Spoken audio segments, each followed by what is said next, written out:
مفتی صاحب زید یو سکالر نوم لیکلی دی خدا سکالر نوم نه مفتی صاحب خپلان کې وای چې د روزي او د تراوی خپل منځ کې تعلق نشته. زمونږ د جمعات مولانا صاحب وای چې تراوی نه نو روزه کامل نه ده. دا دواړه خپل دلیل پیش کوي نو بیا پکې صحیح کمی و دی که اوس خبره هغه نشته. تراوی دا مستقل ځان له عبادت ته او دا چې کومه روزه ده دا د رمضان مبارک داس شي دا ځان له عمل دا مستقل عمل د سینه د چیرې یو سړی چې تراوی دونه کړي روزه نه کی یا روزه دیونه بیا په تراوی باندې کې نه دا مستقل عبادتونه پس چې کوم یو انسانو کو الله جل شانو هغه سیس دنه قبلې خپل ځای دا یو مسله. دویمه مسله چې ادوانه تحقیقات دا ساده پوری ټیک دي کې مسله نشته. مخکې هم ته ویلو چې په امت کې ډلې دي. یو ډله هغه دا چې هغه وایي چې را دي تراوی کې او تهجد کې فرق نشته. ایو هغه دا چې هغه تراوی او تهجد کې په دې دوه کې فرق دی. نو چې کم خلک وایي چې تراوی او تهجد کې فرق نشته هغه د ټولو ته قیام الليل وي هغه په رمضان کې کوي په غیر رمضان کې کوي ځکه اته رکعات کوي تهجد او تراوی ته یو او دې د رمضان سره وي تعلق نشته. دا د ټول کال عبادت دی بس یا مستحب یا سنت عبادت وته وي ټول کال عبادت ځکه هغه اته رکعات کوي او هغه احادیث مبارکه را چوتي چې کوم د تهجد متعلق وي خو چې کم په امت کې هغه ډله ده چې هغه په تراوی او تهجد کې هغه فرق کوي. تراوی یو جدا شی دی تهجد هغه جدا شی هغه وایي دا تراوی چې دی دا د رمضان مبارک عبادت دی د شي د رمضان مبارک ته میاشت او تهجد چې دا د نور یو له سنیاشت دغه عبادت بلکې دوه سنیاشت وایي کې داغه شی دی دغه عبادت هغه وایي چې دا مستقل سيزونه دي هغه مستقل غني او چې کوم مستقل نه غني تهجد او تراوی یو څه دی هغه وایي د رمضان سره تعلق نشته بس د ټول کال نو دا دمانه تحقیقات دي په امت اکثر خلک په دې باندې د امت اکثر ډله مذاهب اربعه څلور مذهبونه هم پای کړي اکثر او هغه دا وایي چې نه په تهجد او په تراوی کې فرق ځکه تاسو څلور مذاهب هم ګورئ امام ابو حنیفه مالک شافعي احمد رحمهم الله هغه ټول دا وایي چې رمضان مبارک کې تراوی د شل رکعاتو نه کمی هغه نشته. څلور مذاهب په دې باندې خو د امت یو ډله دا غي تحقیق دابل دا سره جګړو خبري هغه نه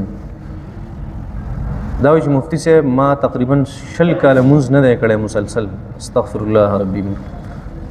زه اوس د دې قضا څنګه وکم د دې څه کفاره شته که نه خبر راته ډېره زیاته ګرانه شوې ده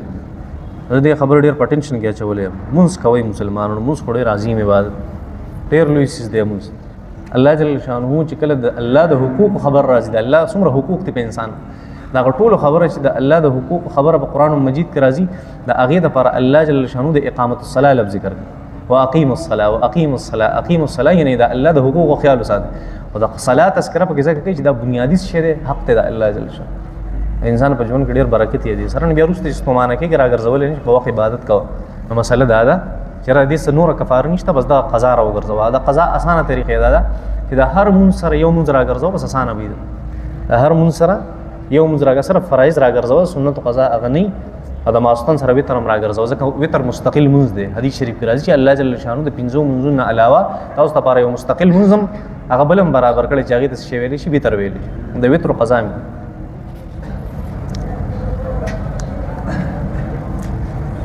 مفتی صاحب زه په دوبۍ کې یم بچي مې پاکستان کې سرسایي مسله راته واضحه کړې دا خو دومره پیرې مې دا مسله وکړه چې ستړی دومره ډېرې پیرې مې وکړه که نه ستړي شو په دې باندې ګوره یو سړی دی هغه په هر ځای کې دی او خپله سرسایه ورکړي که چا سرسایه ورکړي بس د هغې ځای د قیمت په لحاظ سره به هغه ځای کې څه ورکړي سرسایه به ورکړي نو ستا چې کوم نابالغه بچي دي نو ته که د هغې سرسایه په خپله باندې ورکړې چېرته نو ته چې کوم ځای کې د هغې ځای په حساب سره به څه وکړي هلته به سرسایه ورکړي صحیح ده د بل ځای په حساب به سرسایه هغه نه ورکړي ځکه فتاوی عالمگیریه هغې لیکلي د فقه کتابونو چې مکان ادا لره اعتبار دی صله کوم ځای کې ته سرسایه ادا کړې د هغې ځای اعتبار کړي اسانه ده ګران دغه طریقه ده اسانه دي کسی مفتی صاحب د برزخ د زندګۍ د دې منکرین مبارک شریعت هغه سوی شریعت دې ته گمراه وي داسې خلک چې هغه د دنیا نه پس چې کومه زندګي را روانه د مرګ نه پس چې کومه زندګي ده د هغې منکر دي ته گمراه وي او په هغې کې چې څوک بیا د نصوص قطعیه او د هغې منکر دي نو هغې ته کافر وي چې بالکل واضح دلایل دي په هغې منکر ته څه ویلی شي کافر ورته ویل تاسو خو ویلي چې نسوارو سره انسان ته نشه راځي په اول ځل باندې نسوار استعمالولو سره هېڅ هم نه کېږي نه په عقل کې خرابي راځي که دې ډیر مقدار هم استعمال کې دې سره مسنه کیږي بلکې لکه شانتي الټیانې ولګي او نور عقل وغیرہ داسې څیزونه وته وسره نه خرابي حالانکه تاسو وی چې ناجایز دي ما نه دی ویلي چې ناجایز دي پردې فتوا مې ته پیش کړو د مصر او د مدینه منورې د علماو چې هغه وی چې نسوار ناجایز دي او بل دا خبره چې ستړي شوق ته نسوار وسن نسوار اوچکا نور ته کېده کنه اوچکا به مېده کا او د مرچو د ډمبرې په ځای باندې ځان ته ترکارې کې اچو بس خوشاله وګرځي ښا صحیح ده د رمضان مبارک په میاشت کې د هیز د بندولو لپاره یو زنانه هغه دوی استعمالول شي کنه یو عالم دا هغه وی چې دوی نشي استعمالول ځکه دا د الله جل شانو حکم دی دا الله جل شانو حکم دی بالکل دې خبر نشته اولنې خبردار کې یو زنانه هغه دوی استعمال کینه دوی د دین شریعت ترته منه نه فرمایلی د دوینا د هیز د بندولو لپاره د دین شریعت منه نه فرمایلی دا هغه د وجنه داسې کول دا جایز دی او بهتر نه دی او بهتر ځکه نه دی چې د وجنه د انسان صحت ته د زنانه صحت ته نقصان رسی د الله جل شانو طرفه امر دی الله چې دې کړي څه فائدې لپاره اته د هغه خلاف کې نو څه کیږي جسمانی نقصان د جسمانی فائدې لپاره الله جل شانو مقرر کړي ته د هغه خلاف کې نو خامخا به ته نقصان درسي ناجایز خو ته نه دی ویلي جایز دي څه نقصان به نشته د شریعت ته طرف نه استاد صحت ته پکې نقصان نه شریعت داسې کارونه هغه نه خوښي ناپسندیده دي نور که په دغه کې دوی یو زنانه هغه استعمال کړه او هیڅ بن شو دا بیا منظم کې او روزي به نشي په دغه حال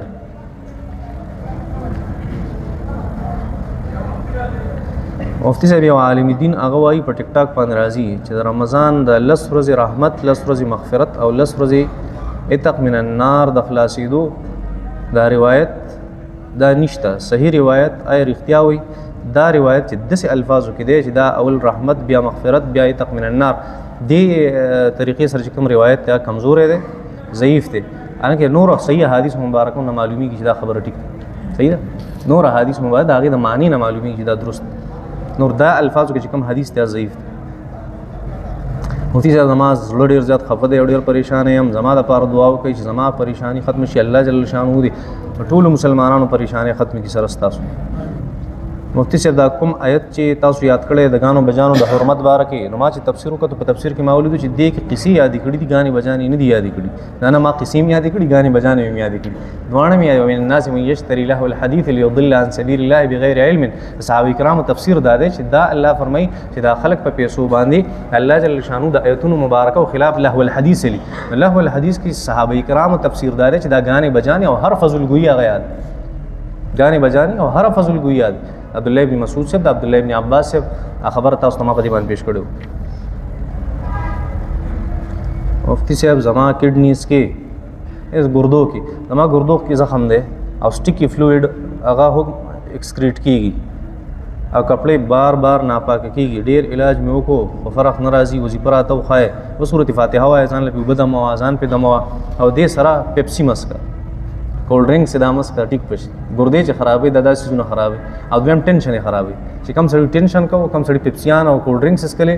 د ګردو نه خلاصيږي دته به شوګر لګي د تباکی ها خطرناک شی دا وای زما مور او پلار مشران زما د ماما خزتا زما د رشتي ورغلیو زما د ماما لور خوخه ده زما ماما وفات شوه دی او زما د ماما خزا مال رشتہ نه راکې مفتی صاحب تاسو ته نصيحت وکې ورته الحمدلله زه حافظ قران او حافظ قران نه کته نورم ډېر صحیح کړی داږي خوخه ده دې کې چا خوخه نه چلی صحیح ده السلام علیکم مفتی صاحب یو سړی کروڑپتی او هغه د هغه زوی وشي او هغه په یو دی ګروجي هغه پخې نو ثواب یې څومره وشي د خیرات ثواب به وشي دې سره حقیقت نه کی حقیقت ځان له یو مسنونه طریقه ده او هغه دا چې کله الک پیدا شي نو هغه باندې دو چيلي الالول او په جنې باندې یو دا طریقه د نبی کریم صلی الله علیه وسلم دا هغه چا د پاره ده چې دی حقیقي وسی کیږي چې چا نه کیږي بس هغه څه خیرات بیا که دیک پخې ک پتیله پخې ک چڼا وکیا چې ک وس ک پکیا چې ک سب کې نه چې راخ بل دا مسله دا یو مسله بل حدیث شریف کې راځي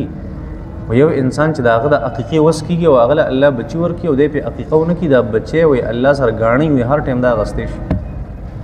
دا بچي تر ټیم غستې شي پته نه لګي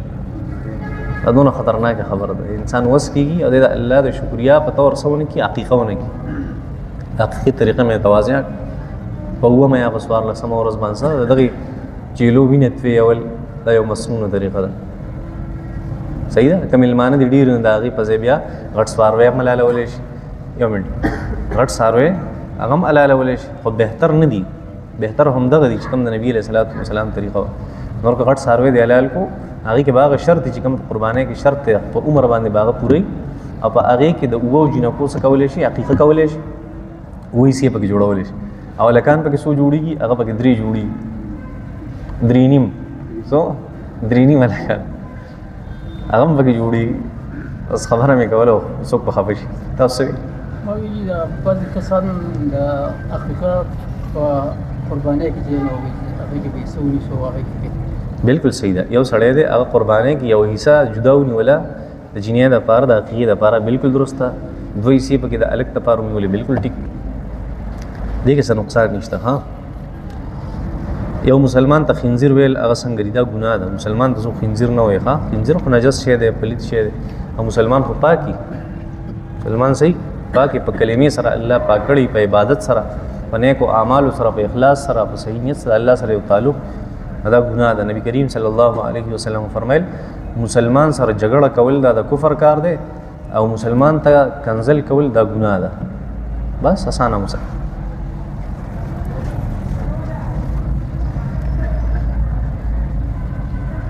یو منکر حدیث ته هغه وی زنانه چې هغې ته کله د حیض بیماری راځي نو هغه به منځونه پرېږدي، د دې قضا پې نشته. او په دوران حیض کې د حیض په بیماری کې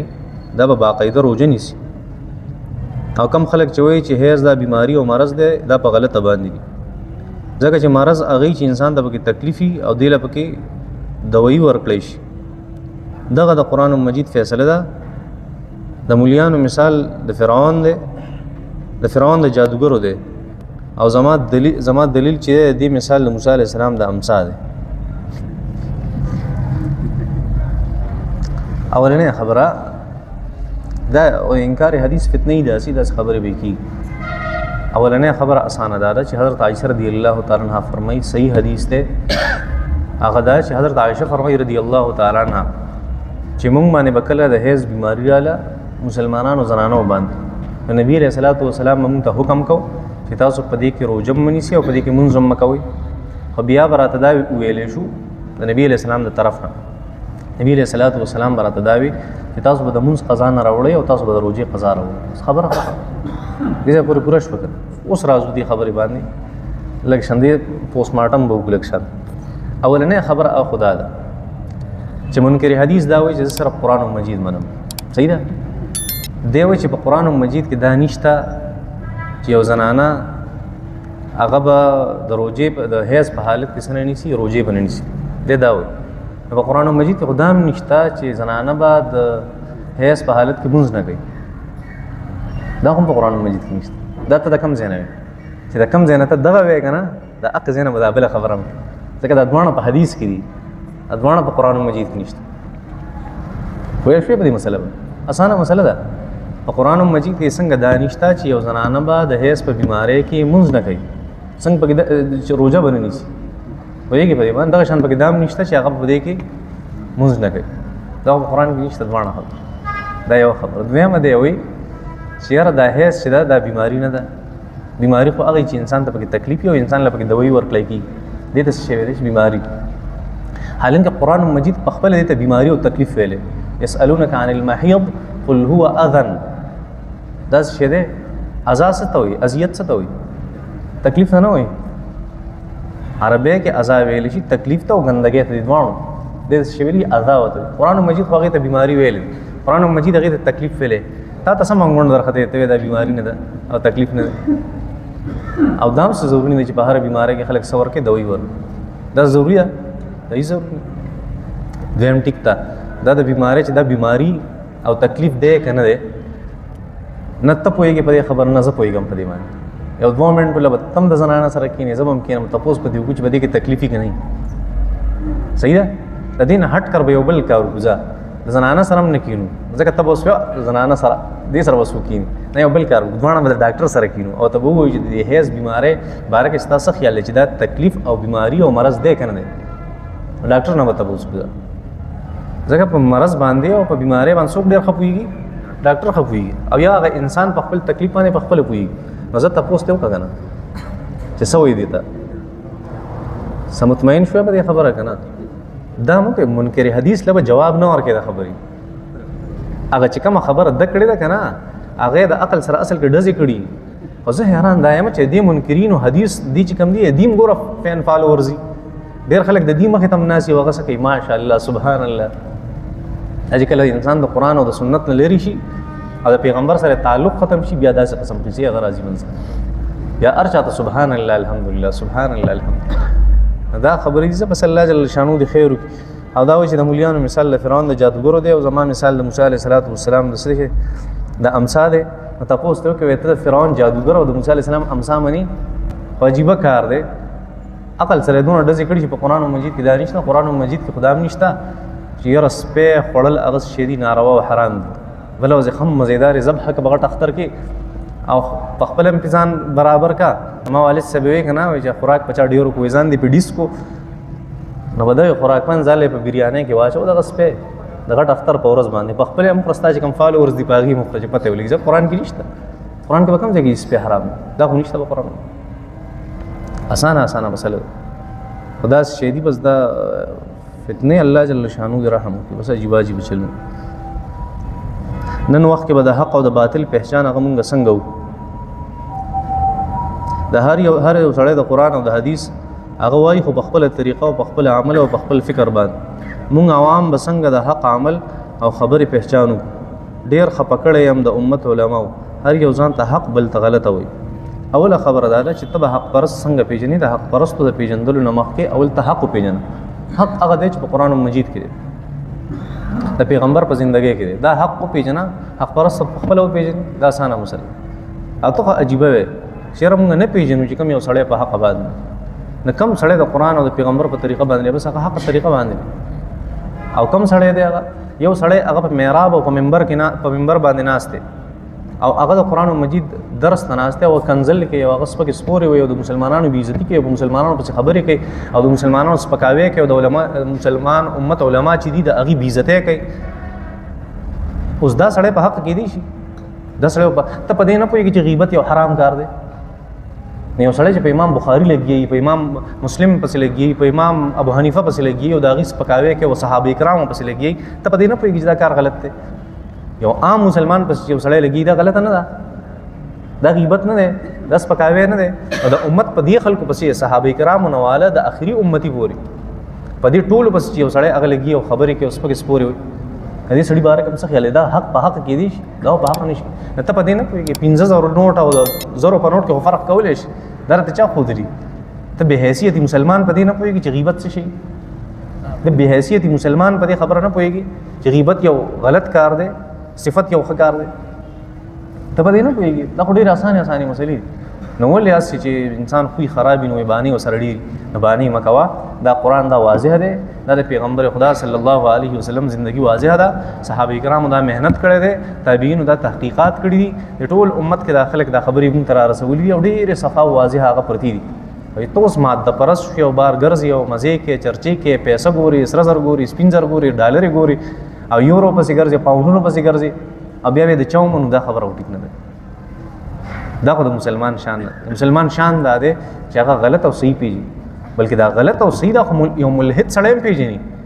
دا خو انساني فطرت دی چې هغه ته پته لګي چې پلان کې غیبت کې دا غلط کار دی او دا پلان کې یو پازیټیو طرف باندې لګي دا صحیح کار دا پلان کې سړی جګړې جوړي او دا پلان کې سړی د اتفاق او د اتحاد کوشش دا پلان کې سړی د خلکو بېعزتي کوي او دا بل سړی خلکو له عزت ورکوي ته په دې نه پوهېږي دا غلط او صحیح په دې کم دي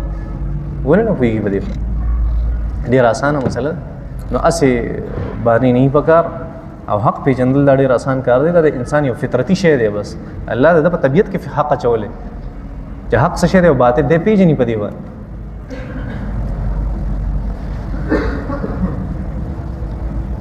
دا مفتي صاحب ما مخکې سوال هغه کړی ما ته جواب میلاو نه شو هغه دا چې کله زه تشم امتیاز دی د هغې نه فارغ شم نو زما نه بیا 2-3 قطرې ځي او هغې سره مې کپړې هم بېلمازه کېږي چا راته وي چې باتروم کې لږ ډېر وخت تېروه څوک راته څه وایي څوک راته څه وایي زه څه وکړم اسانه مسله ده یو انسان هغه ته یې داسې مسلې چې دی وایي چې زه تش امتیاز یو کومه دا غي نه پس راته قطریزي امتیاز نه پس رانه قطریزي او کپړې مراله بل مازه کې جسم رانه بل مازه کې دا اصل کې د شک او د وهم شی دی دا غي یو مرض دی زه وایم چې یاره 80% خلک هغه چې په دې مرض کې مبتلا دي نو دا د شک توجه چې ورګه او 10 مې وچ نشو او 10 مې وچ نشو نه دونه ټایم په او 10 چولو باندې هغه مت یارو یعنی نور به خراب شي نه مختصر کار کو واشروم ته ضرور ځابل اوس مې بحث کړو واشروم ته ضرور ځو زر د واشروم نه هغه نه روزه صحیح دی بیا دا شیطان سره تخنی را تخنی احساس کېدنه نه سم نه داسي دغه طریقه په احادیث مبارکو کې هغه ذکر شوه چې یو انسان ته داسې قسم حالات راځي چې هغه ته محسوسي کې چې مانه خطر لاړه نو دې د استنجا نه پس لګي وبرالي او د خپل خختک تر داسي ترم کیا کوي نو بیا چې هغه لونواله په خختک پس موجود نه انسان ته دا شک بیان راځي د احادیث مبارکو مسند احمد کې تقریبا روایت ته نبی کریم صلی الله علیه وسلم دا طریقې دې سره لپاره د ختمولو لپاره او رسته چې بیا کوم خبر راځي یاره انسان وي چې ورګه ما ته شک ته او کې دې شي پرشتیا ته دی او پرشتیا زی فرض کا بیا هغه صاحب عذر د عذر خاوند دی صحیح ده فرض کا پرون من ته ویلو چې صاحب عذر دی ته فرض کا مازیګر وخت نو هغه په سلور بجې داخلي او په شپږ بجې فرض کا خدمي مثال ورکوم صرف دا 2 غنټې د مازیګر وخت دی اوس دې سړی ته پته چې په 2 غنټو کې زما د 10 ماتیس پته نه لګي 10 منټه پسم قطرې تلې شي نیمه غنټه پسم تلې شي بار هم تلې شي دا ټول وخت کده په دې کې تیری کې بس بیا دې یو وخت پر یو او دسو کې بیا قطریزي او که هر سری پروګرام د جاری اس نقصان نشته دا مسله غن شریعت خوري خپل طریقې خود لري ځان ولې اسې په تکلیف کې مبتلا کوي بس مختصر کار کوي کار ختموي سونه د کار مختصری ته د شک نه بچ کېږي سونه د کار هغه صحیح هغه ته ډیر زیات توجه کنه ته به خرابېږي دا مسله دی وای زما یو مرض دی T10 سپاینل کورډ انجری او زه په ویلچیر کې ما پکور کې مطلب دا چې زما وجود چې دی هغه د نوم نه لاندې برخه کار نه کوي نو آیا زه د هر مونځ دپاره مخکې په اوبو اودس کومه او که نه تیمم والی شم نه چې ته اودس کولی شي نور اندامونه دي ټیک دي خپل اودس چار اندام هغه برابر کولی شي نو بیا خپل اودس هغه په اوبو باندې کوه که ته دغې نه بلکل پرېوتې نو بیا ستا لپاره تیمم اجازت دی صحیح ده بس صلی الله تعالی